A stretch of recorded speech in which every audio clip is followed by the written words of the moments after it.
Très bien. Alors, bonjour à tous. Donc on va vous parler de la maintenance prédictive. C'est un sujet qui revient systématiquement, surtout chez les grands comptes. On l'a vu chez Forestia, on l'a vu tout à l'heure côté Michelin. C'est très présent, mais réellement, qu'est-ce qu'il en est dans les faits, en fait, côté industrie? Donc c'est ça qu'on va regarder ensemble aujourd'hui. Donc moi, je m'appelle Sébastien Ouellette, donc je suis en charge d'un nouveau pôle qu'on vient de créer chez Artefact. Donc Artefact, c'est une société de conseil data et de transformation digitale où on s'occupe de déployer, de transformer en fait les entreprises. Il y a 1 millier de personnes dans la société et on est présent sur 17 pays.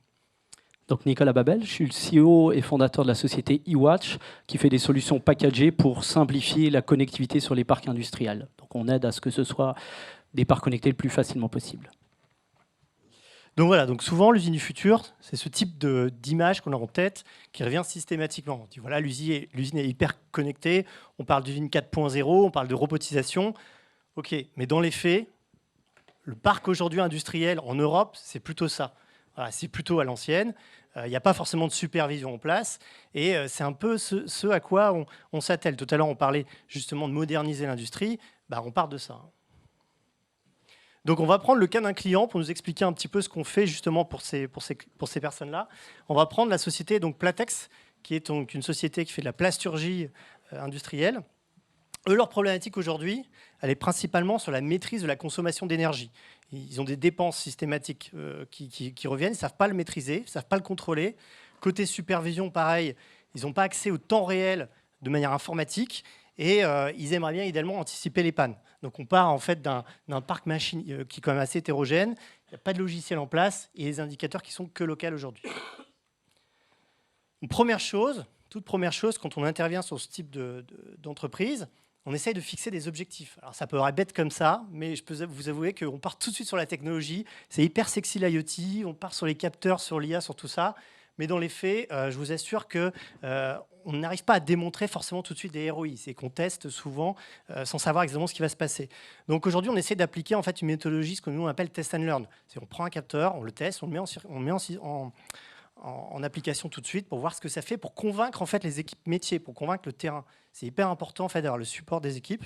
L'idée, c'est de proposer des technologies qui soient standardisées, qui soient ouvertes, évolutives. Pareil, ça paraît basique, mais je peux vous assurer que ce n'est pas systématique à chaque fois quand on rencontre les entreprises. Déployer des solutions plug and play qui soient industrielles et pérennes. Ça aussi, c'est important pour voir sur le long terme. Donc, il y a à la fois du court, du moyen et du long terme sur ces sujets. Et puis, on a quand même fixé quelques KPI, parce que c'est toujours bien de tester la technologie, mais il faut qu'on essaie de se projeter sur quelque chose. Donc là, on parlait de 30% de la consommation d'énergie à réduire, dans le cas de Platex, et de réduire idéalement 50% ces pannes au niveau des équipements. Donc, tu voulais rajouter quelque chose, Nicolas? Non, c'est très bien. Donc, effectivement, un des enjeux, c'est de connecter donc, un parc qui ne l'est pas. On pense souvent que les usines sont modernes, attendent en gros la connectivité, que tout est prêt à être mis en réseau. Or, ce n'est pas le cas. Quand on a visité, ça c'est donc un injecteur plastique, c'est des parcs qui ont évolué au fur et à mesure du temps. On a acheté une machine, puis 2, puis 3, puis 4, et on arrive à quasiment 30 machines, des récentes, qui pourraient être connectées, mais tout un ensemble du parc, 80% qui ne l'est pas. Donc, l'enjeu, il est d'avoir des solutions qu'on va mettre sur les machines. Donc, ce qu'on a réfléchi donc, chez Watt, c'est faire un capteur qui va chercher des informations qui sont naturellement disponibles et dont il n'y a pas besoin de modifier la machine. Donc, on va aller chercher des signaux plutôt simples et qui sont disponibles. Par contre, ce qui est important pour recréer de la valeur, c'est de faire du traitement, du edge computing dans le capteur pour aller recalculer des indicateurs de production. Donc, ça permet de standardiser, qu'on connecte ces presses-là d'injection ou une presse en Californie ou ailleurs. Ce sera exactement le même moyen pour leur accorder et d'uniformiser ces données-là. Ce qui est important, c'est que ça s'installe rapidement et qu'on puisse démarrer qu'avec une machine. Là, dans ce cas-là, on a commencé par équiper 2 machines pour sentir le besoin, savoir ce qu'on pouvait en faire. Et l'industriel s'est projeté et ça lui a permis après de dire « OK, je déploie sur le reste du parc ». Et donc là, c'est 28 presses qui sont, dans cet exemple-là, connectées. Ouais, donc ça, c'est très important, en fait, parce que la plupart des capteurs connectés qu'on a aujourd'hui sur le marché sont des capteurs qui prennent la donnée, qui la renvoient, dans le meilleur des cas, qui la mémorisent, qui la poussent. Là, en l'occurrence, sur ce type de solution, on est avec vraiment du pré-traitement local et ça nous permet de soulager quand même la partie logicielle. Donc, Une fois connecté, donc une fois cet enjeu-là de connecter les équipements dans l'usine, il va falloir apporter, c'est ce qu'on fait, on fait vraiment cette solution, nous on s'occupe de cette première brique qu'on va avoir dans l'usine, ça va être de montrer des choses à l'industriel. On connecte une presse, deux presses, et tout de suite, il va avoir une chaîne complète logicielle, alors qu'il y a ses limites, on le verra après, il y a moyen d'aller plus loin, et c'est là où Artefact intervient, mais on va faire une supervision pour monitorer, est-ce qu'elles sont en vert, en rouge, est-ce qu'il y a, elles doivent fonctionner, est-ce qu'elles doivent être éteintes, donc ça va permettre de maîtriser également des temps de cycle entre ce qui a été vendu et la réalité qui est mesurée sur le parc. Donc on va décloisonner, on va dire, la partie production de la partie commerciale et remonter des indicateurs.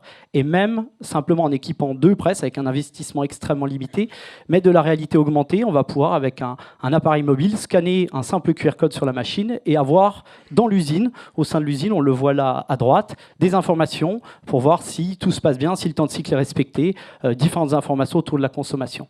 Ça, c'est l'enjeu et ça permet à l'industriel de se projeter. On parlait de test and learn tout à l'heure. Ça permet vraiment de voir des données, de comprendre comment fonctionne son usine et de se dire, OK, maintenant, le step suivant, c'est j'ai un ERP, j'ai différentes sources de données autour. Comment je fais maintenant pour agglomérer et aller plus loin et continuer cette digitalisation? Donc c'est tout à fait ça, c'est que en fait là ce qu'on vous montre, c'est au pareil basique, mais mettre ça en place ultra rapidement, parce que c'est ça, hein, c'est une histoire de temps, entre le capteur, les installations de capteurs et la solution là, qu'on présente, voilà, ça se fait en quelques heures, pas plus, quoi. Ouais, c'est ça, le temps d'installation c'est inférieur à c'est quelques minutes, on a mis quelques minutes, on va dire 30-40 minutes à installer sur une presse, il y a 28 presses, et après tous les tableaux de bord et les outils étant standardisés, on parlait de standardisation tout à l'heure avec la personne de Forestia, c'est complètement ça, et ça permet déjà de démarrer et de commencer cette digitalisation. Voilà, donc, une fois qu'on a démarré, on a commencé à faire, voilà, on a connecté ces équipements, ces machines, ce qui va être intéressant, c'est de regarder l'étape d'après. L'étape d'après, on parlait tout à l'heure de la donnée a beaucoup de valeur. Alors oui, elle a beaucoup de valeur à partir du moment où elle est traitée. La donnée toute seule, ça ne sert à rien, vous n'allez rien en faire, et on le voit souvent, on met en place tout un tas de logiciels pour les utilisateurs à côté métier, et puis ils n'en font rien derrière, ou ils ne l'utilisent pas forcément correctement, ou juste à 10% du potentiel. Donc l'idée, c'est de créer, en fait, une fois qu'on a cette supervision, on va créer des modèles, d'algorithmes, en fait, où on reprend donc, les données temps réel donc des machines, on reprend l'historique des machines, on va créer des règles au niveau des pannes, donc des schémas tout simplement qu'on va implémenter, qui vont repartir des anomalies déjà existantes, du passé, tous les signes avant-coureurs, en fait, des problématiques au niveau de la panne. Tout ça, on va l'injecter en fait, dans une solution de machine learning, on va développer ensemble. On va regarder les différentes variations, ça c'est très important, en fait, on va comparer et regarder les variations, puis on va générer des alertes. Ces alertes, elles sont liées donc, pour identifier les causes et puis pour prévoir aussi l'histoire du timing au niveau de la problématique d'alerting. Donc ce modèle-là, en fait, on va l'implémenter dans une solution plus globale. Donc là, on reprend en fait le schéma du départ. Vous avez donc les capteurs au début, donc l'unité de production en haut à gauche, donc collectée, c'est la partie capteur avec la machine connectée, supervisée, donc c'est la partie GMAO qu'on voyait tout à l'heure. Et l'idée, en fait, c'est de créer, en fait, de centraliser toutes ces données sur un hub. Alors nous, on va appeler ça un IoT Data Hub. C'est globalement une plateforme data qui permet de traiter la donnée et on va permettre d'anticiper et de prédire. Donc pour mettre en place cette donnée, c'est plutôt à disposition de la partie DSI, hein, plutôt eux qui vont traiter ça. On va récupérer les données des logiciels métiers de type ERP, CRM, les logiciels de transport. On va récupérer des données de supervision. On va les injecter avec nos modèles qu'on a fait tout à l'heure. Puis derrière, on peut même y injecter d'autres types d'applications, d'autres types, comme là on parlait de la production, on peut injecter des choses au niveau du transport. Donc imaginez par exemple des trackers sur des containers qui permettent de savoir quand est-ce que la marchandise va arriver. C'est des éléments qu'on sait injecter dedans. Et après, on génère des actions qui repartent vers les logiciels métiers. Voilà, l'idée, c'est de décloisonner. Effectivement, nous, sur la partie production, on va être capable d'avoir effectivement tout un tas d'informations, notamment des notions de temps de cycle. Après, pour ces notions de maintenance prédictive, il va être important d'avoir des notions de batch de production qui viennent de l'autre côté et d'agglomérer à un instant donné la consommation ou le temps de cycle sur un batch donné et de voir qu'il évolue de plus en plus et qu'il y a, au niveau par exemple de la vis d'injection, on peut très bien mettre 16 secondes de temps de cycle et au fur et à mesure de l'usure, arriver à 33 secondes de temps de cycle. Mais à un moment, il faut faire le rapprochement entre les données de l'ERP et les données qui vont être fournies par la partie production. Ouais, ce type de solution est mis en place justement chez les grands groupes, ces data hubs. Et nous, ce qu'on essaie de faire, c'est de le démocratiser en le mettant à disposition de l'ensemble des PME aujourd'hui. Et l'idée, c'est qu'on crée un outil générique de ce type-là pour pouvoir travailler facilement avec les systèmes déjà existants. Ça, c'est quand même l'objectif. Voilà. Merci à Tu vous. voulais parler d'autre chose? C'est bon. Non, c'est très bien. Merci beaucoup. Merci à vous deux. Vous pouvez les applaudir. C'est là.